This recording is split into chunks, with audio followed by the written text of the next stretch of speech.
Welcome to our class on Chassidus. This week we're learning a beautiful Chassidic discourse of the Rebbe. The name of the Chassidic discourse is called Nosoi Yisroish. The Rebbe said this Chassidic discourse in Shabbos Parshas Nosoi, Yud Bei Sivan, the 12th day of the month of Sivan in the year Tavshin Mem Ches, exactly 30 years ago. So the Chassidic discourse is based on the verse where it says, Nosoi Yisroish Bnei Gershon Gam Heim. You should elevate the head of the family of Gershon, Gam Heim, also them. So the Alter Rebbe, in the famous classical Sefer Likutei Torah, in the beginning of the Torah portion of Nosei Yisroish, which we call Likutei Torah, the Chassidic Torah portion of the week, so he asks a very simple question. Why does it say Gam Heim, also them? It should just tell us, elevate the head. What does it mean, also them? Also, he asks, why, when it comes to Merari, doesn't it say you should elevate their head as well? Why only by Gershon? And it also says, again, Gam Heim, also them. So he explains as follows, with an introduction. We have to understand the whole idea and the purpose of the Mishkan, the tabernacle, and it's traveling in the desert. In other words, the Mishkan that was in the desert. So the Mishkan was traveling with the Jewish people. We're on the way to the destiny, the goal, to go to the land of Israel. And as it's called, Eretz Neisheves, a land that we dwell in. You don't dwell and live in the desert, you travel in the desert. So we're traveling in the Mishkan, with the Mishkan in the desert, to come to the Eretz Neisheves, which is the land of Israel. Why do we have to understand this? Very simple. Because even though it's a story of the past, this exactly story of the past, the technical story, the physical story of the past, we also have this spiritual avodah, which we're going to learn what the spiritual avodah is, the spiritual work is, we also have today. Why? Because the fact is, we know that even though there was a Mishkan of the past, but the Mishkan, the dwelling place of Hashem, exists within every single one of us. As the verse says clearly, V'shachanti b'soicham, Hashem says, I'll dwell amongst them. It doesn't say b'soichoi, specifically singular into the tabernacle, but it says plural, b'soicham, in them. What does that mean within them? So we know it means b'soich kol echad ve'echad b'Yisrael. That v'shachanti, Hashem dwells within each and every one of us. So just like then, the tabernacle was a means to take us through the desert so we should get to the land of Israel. The same thing also. The V'shachanti, that Hashem is dwelling within us. While we are here now in Galus, it's a preparation for our destination. What's our destination? The tremendous revelation that's going to take place la'asad lava in the future when Mashiach comes. Because what's going to happen when Mashiach comes? When Mashiach comes, all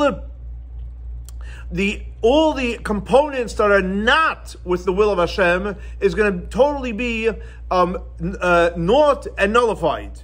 As the verse says clearly, Vesaruach Hatuma, in reference to Mashiach comes. The evil, the impure spirit, Avim and Aretz, Hashem is going to take away from the earth. And what's going to happen then is, the impure spirit's going to go away. That's taking away the negative. But we're not going to be in a neutral zone. But the verse continues. The verse says, "V'ach toiv v'chesed." It's going to be only toiv, good, v'chesed, and kindness for everybody. So if that's the case, if there's not going to be anything impure, and it's going to be only good and kindness, what are we going to be doing then when Mashiach comes? So the Rebbe says clearly, what's going to be our avodah? What's going to be our spiritual service when Mashiach comes? It's going to be ba'aliyot. And what kind of aliyot? What kind of elevations? Elevations in holiness. So in other words, there's not going to be any impurity. There's only going to be good and kindness. But we're going to be busy with higher levels of holiness and kindness and goodness and peace and happiness. Now, so what happened in the desert was, we were going to the land of Israel. We're going to the holy place where Hashem is revealed. So the preparation for going to the land of Israel was we had to go into the desert. What was the purpose of going into the desert? To subdue anything which is le'umazeh, anything which is counter to godliness. And by getting rid of the godliness, we prepare for coming into the land of Israel where everything's being beautiful and everything is godly. Why is that? Because we all know, the Rebbe brings down and he says that the midbar, the desert, is the source of, I'll say it in Hebrew, Yenika Sachitzonium, that anything external, anything negative is all leaks out and leaches out from the spiritual desert.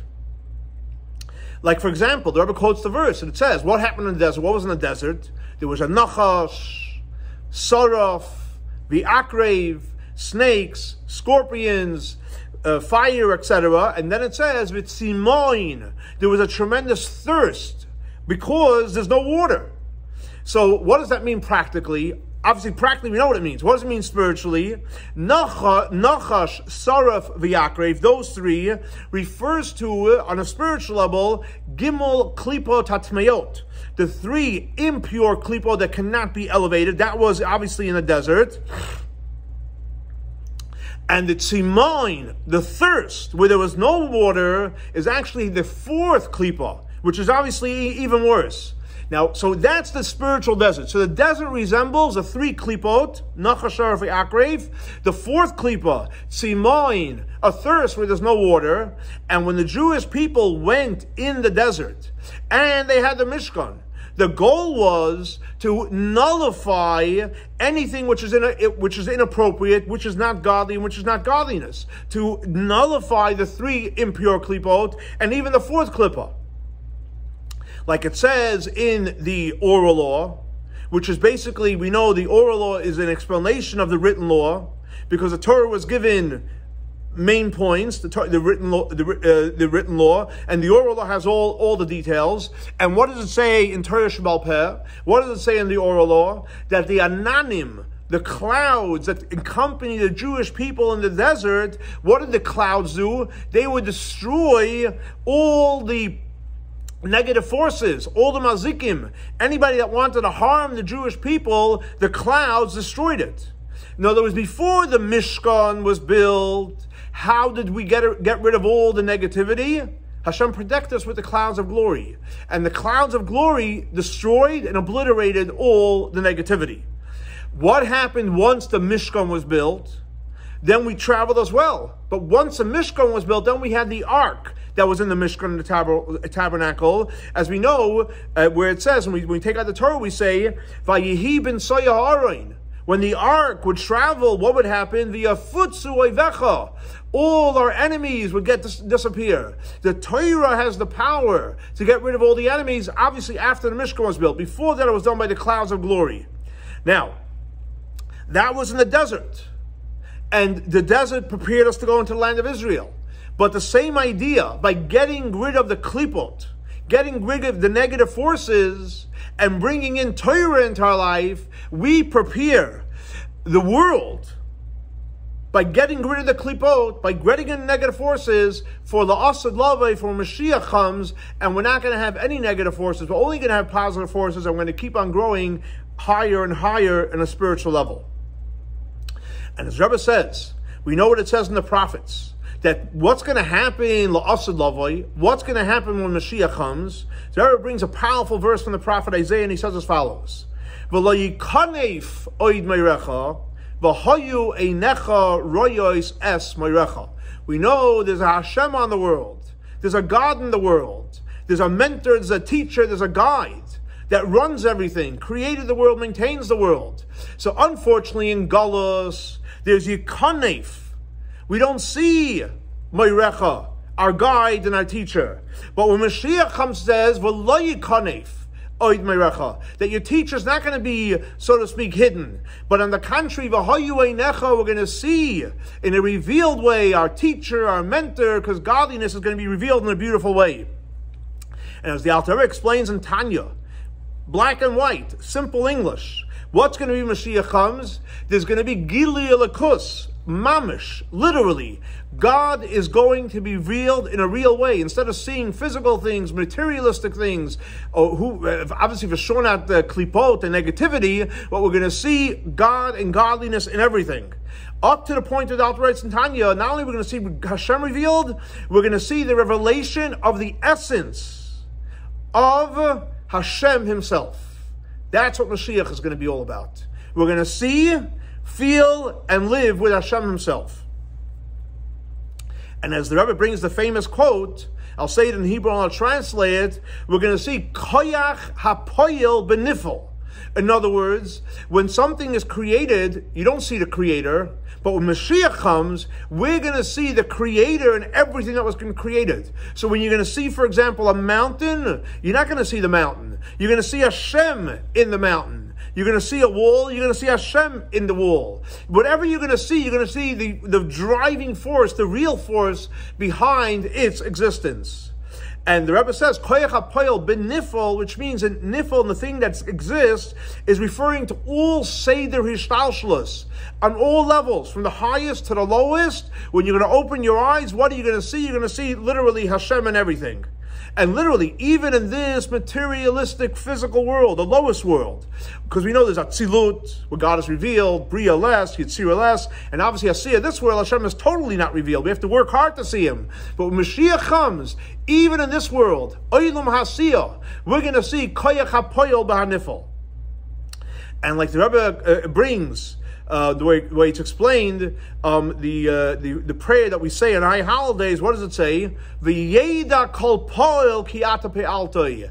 Every person, everything that was created is going to know, not only see, we're going to know, we're going to know that you created us. What is that referring to? It's referring to literally this physical world. That even in this world, what's going to be revealed is Hashem. Now, how do we make that happen? So what happens as the preparation happens was by building the Mishkan, building the tabernacle, which was in the desert.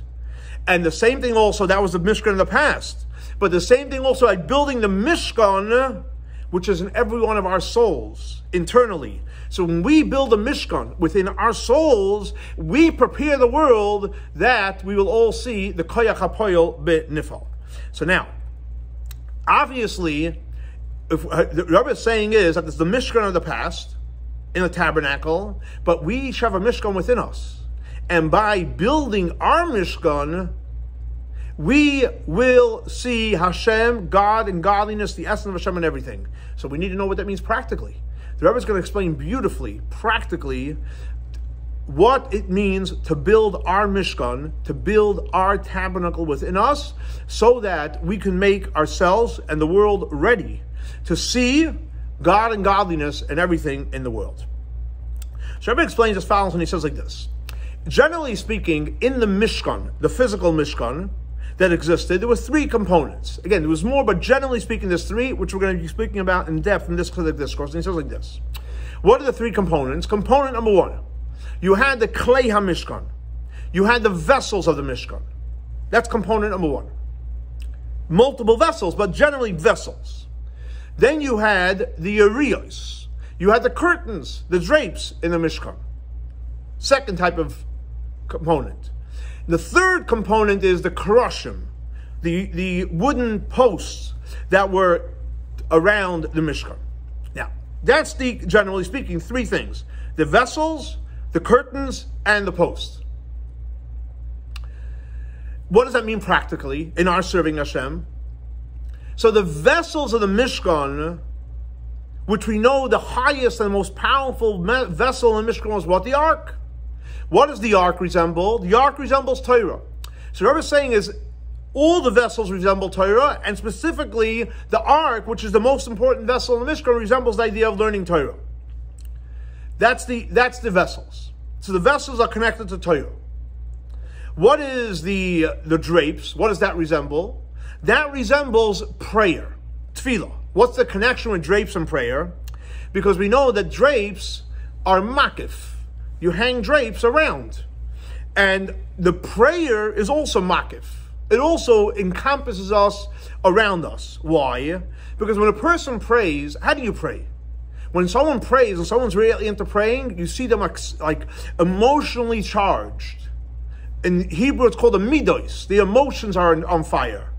And midos are considered, it's a very powerful insight, in reference to midos here, that midos are considered makif, Now, even though generally midos is pnimi, it's your emotions, but when you're comparing, since we mentioned Torah, which is more intellect, and intellect we know is internal, so when it comes to midos, emotions in contrast to intellect, so midos are considered makif. And as in reference to Torah we know is more pnimius, more internal. How do we know Torah is more internal? Because when it says about Torah, it says, your Torah b'soich mei is within my innards, within my stomach. So you see, Torah is we take it in internally. Up to the point, when you learn Torah, how do you learn Torah? Just wow, ideas? No, you have to sit and you have to learn and you have to meditate, and literally it becomes one with you. So Torah is something which is more pnimius, it becomes one with you, and midos is something which is more external. So that is, so far again, the kalim, which is the Torah, is more connected to pnimius, and the drapes are more makif, which is basically the idea of the midos, which is connected to prayer. And the third thing is the post, the karashim, the wooden posts that were in the Mishkan, that resembles humility, standing with humility. So we have Torah, which is connected to the ark. You have prayer, which is connected to the drapes externally. And then you have the post, which is standing at attention, which is basically humility. What's the connection with humility? So the Rebbe brings the verse where it says in the Torah, it says, V'asisas akroshim, you should make the post, Atzei shitim, made out of wood, cedar wood, oimdim, they're standing. What does standing mean? So the Rebbe says standing represents humility. What does that mean? You're standing strong on your position. Learning, you're using your intellect. Prayer, you're excited. Humility is respect, you're accepting whatever Hashem wants and has in store for you. So based on this, Rebbe explains why the Mishkan was specifically from Atzei Shittim. They were made out of cedar wood, but they were oindim. They were standing, specifically they were standing. They weren't laying flat, but they were standing. Why? The Rebbe asked a simple question. What does oindim mean? It's standing. 1 second. We know that Judaism is all about moving. You don't want to be in the same spot. You want to be a mahalach. You want to be going. And as we know, the verse says clearly, V'nasati l'chai gave you mahalchim. Neshamas ha'mahalchim, where people that move, where there are people that grow, bein ha'oimdim, amongst the ones that are standing, which is referring to angels. And as explained in many, many places, that this is the power that the neshama has by coming down into this world, because before the neshama came down to the world, what does it say? Chai Hashem, Elokei Yisrael, shamanti lefanav. When the neshama was on high, it stood at attention. And amadati, it says specifically it stood at attention. But when the neshama comes down into this world, and it does its spiritual work, then it becomes a mahalach. Then it's a mover. That means it's elevating from one level to the next. But so if that's the case, if we are all about growth, if we are all about mahalchim, so why was the Mishkan made out of atzei shittim that are oimdim? Standing on one spot? What's the message here? We're supposed to be moving. And Rebbe says like this, if we're talking about angels we know they stand in the same spot. Why? Because it says clearly, Srafim, which is referring to the angels, Oimdim are standing, Mimaloi. And the Medrash says, actually, that one of the reasons why the Karashim are Oimdim, they're standing, is because they're actually compared to angels. So angels are standing. And again, the Medrash says that the Karashim, the posts, are called Oimdim because they're like angels. And obviously because angels are spiritual. And on a spiritual level, the avoid of the angels is to stand. Attention, whatever Hashem says. But on the other hand, the Mishkan we know is we're in this physical world. And in this physical world, you don't want to be stagnant. You don't want to be standing. You want to be moving. So if that's the case, why were the Krushim made out of Atzei Shittim that are Oindim, that are cedar wood that are standing? So the Rebbe explains here, and he says something very, very powerful. Powerful idea. Because the Torah is trying to teach us that the foundation, that's point number one, and the beginning of any service of Hashem has to be I'll say it in Hebrew and I'll translate it. Bittul betachlis. Totally humbled to Hashem. So again, the foundation and the beginning of serving Hashem, you want to enter into a relationship with Hashem, you have to show up, Hineni, I'm here. Hashem, you're the boss, what is needed? That's the way it starts. And if it doesn't start that way, you didn't start off right, go back and start again. So again, this is key.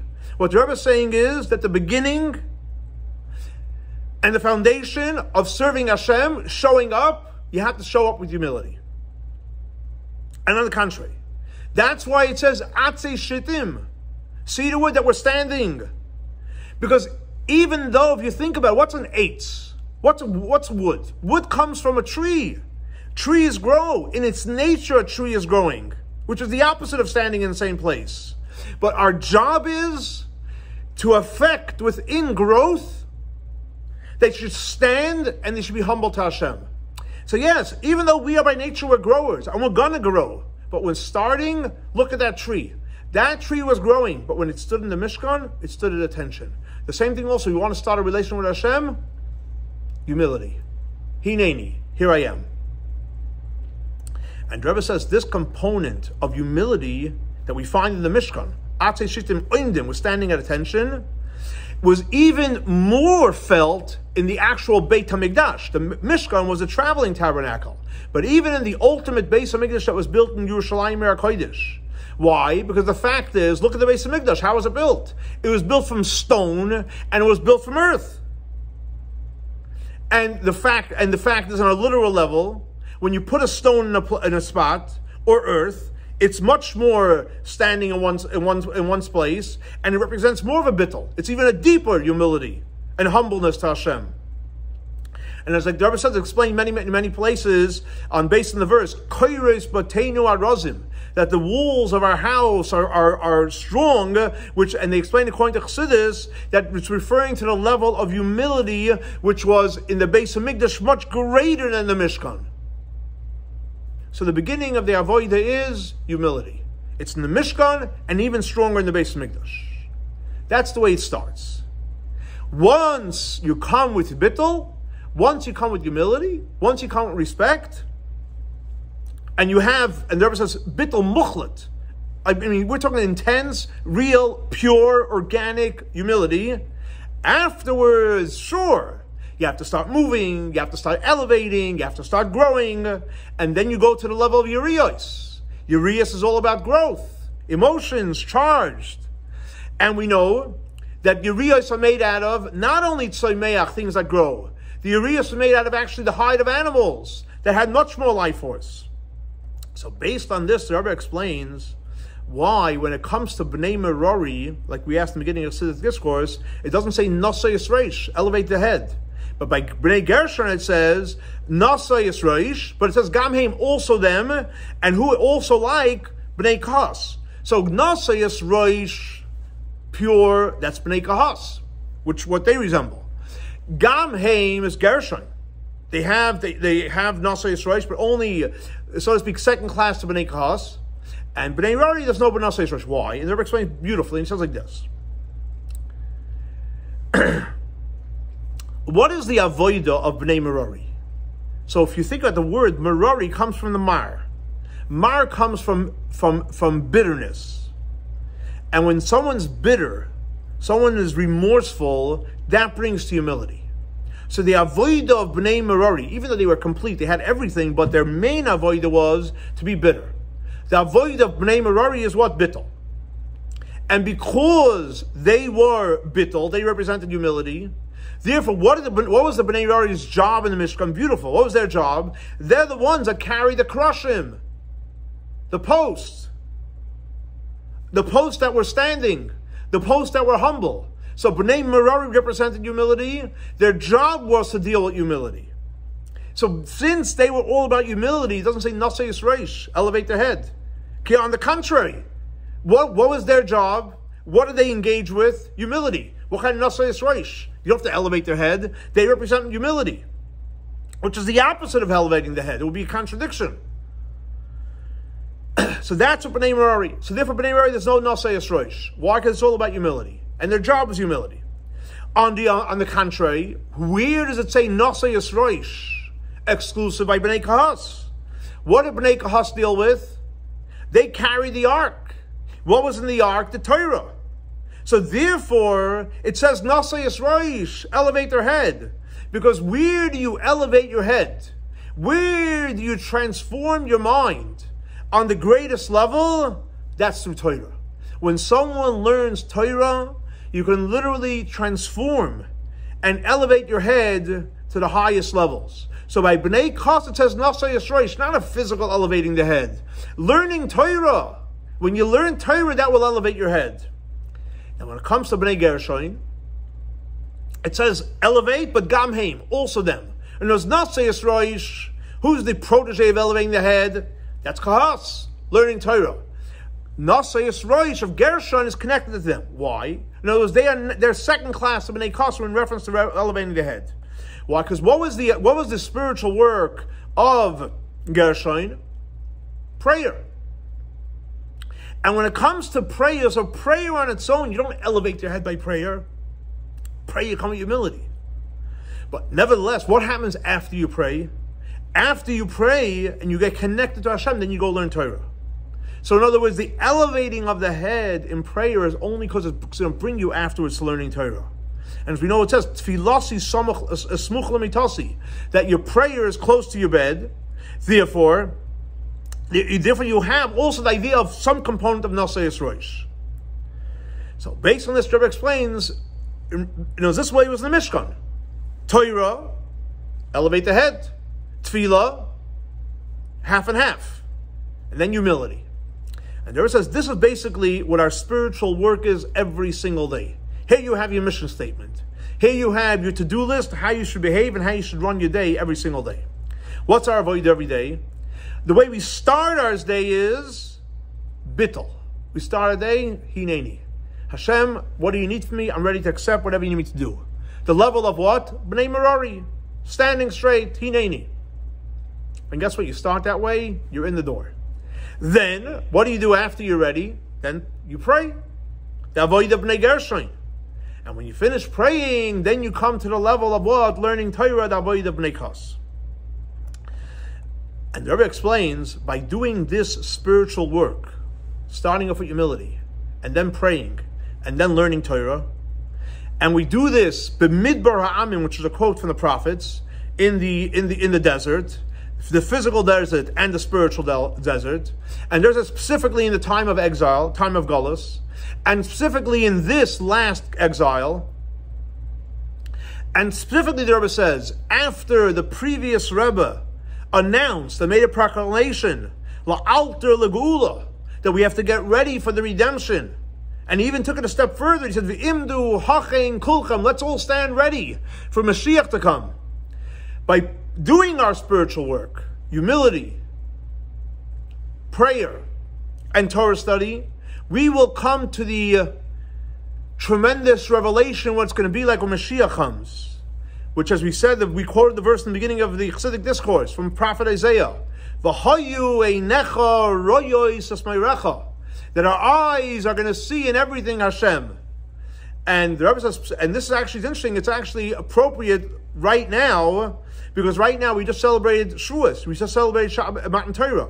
And the Rebbe said this Discourse with Shabbos after Matan Torah, because the Rebbe says, and what happened in Matan Torah, when Hashem gave the Torah? Hashem revealed himself. And the revelation that took place in Matan Torah is on par and compared to the level what's going to be like when Mashiach comes. And since we are reliving these days now, and we're talking about it, we're remembering it, so the Rebbe says, therefore, since we just experienced Matan Torah, so this year we were able to draw in the tremendous revelation of Matan Torah, not past, but literally in this year. And from here we have the power and the strength that this is how it's going to be when Mashiach comes.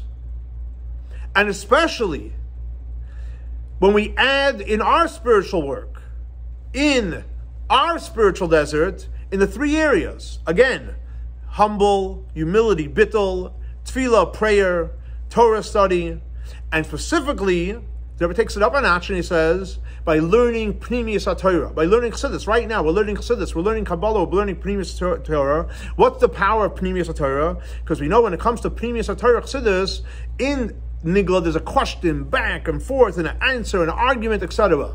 In Pnimius HaTorah, there's no questions, there's no answers, there's no arguments. It's just seeing Hashem and godliness. And like it's brought down, the Alter brings in Tanya, in Geras HaKodesh, and he brings over there what it says in the Zohar, that with this book of Zohar and Chassidus and Kabbalah, etc., we are going to go out of Galus Berachamim, with compassion of Hashem, and we're going to have the ultimate redemption with peace, but true peace, in a way that there's not going to be room for any arguments, any war. And like the Rebbe brings from the Chassidic Discourse of Pada B'Shalom, redeem my soul in peace, of the Winkler Rebbe, and he explains over there, Pada B'Shalom, give me peace, I want to have real peace. And he says, the Winkler Rebbe says, that the true peace is going to be when Mashiach comes. Why? Because right now, unfortunately, there's a lot of impurity in the world. When Mashiach comes, the impurity is going to go away. Ruach HaTuma Avir Min Haaretz. Hashem is going to take away the impurity from the world. And we're all going to go to the Holy Land. And in a way, not only go to the Holy Land, Yarchiv Hashem Elokechas Gvulcha, the verse says Hashem is going to expand the boundaries. And we're going to go to Yerushalayim, to Jerusalem, Ir HaKodesh, the holy city. And like it says in the verse, or Chava, Hashem is going to expand the boundaries. And when is it going to happen? The Rebbe says clearly, take it from Miyad Mamish. It's going to happen right away. And Hashem is not going to hold us back even like the blink of an eye. And we're going to have the Geula, Ha'amitis V'Hashlema, the redemption, the complete redemption, and the true redemption. It's a short Chassidic discourse, but it's a very, very powerful Chassidic discourse, because the Rebbe is showing us how we can literally experience today. We can see godliness in our lives. 3-step process: humility, prayer, and Torah study. And let's hope and pray that we all practice our humility, our prayer, our Torah study. We're going to see the greatest revelation with Mashiach Tzidkenu B'mheira V'yameinu Mamash. And hopefully, God willing, our next class will be in Yerushalayim Ir HaKodesh. Have a great and blessed week. Shavua Tov.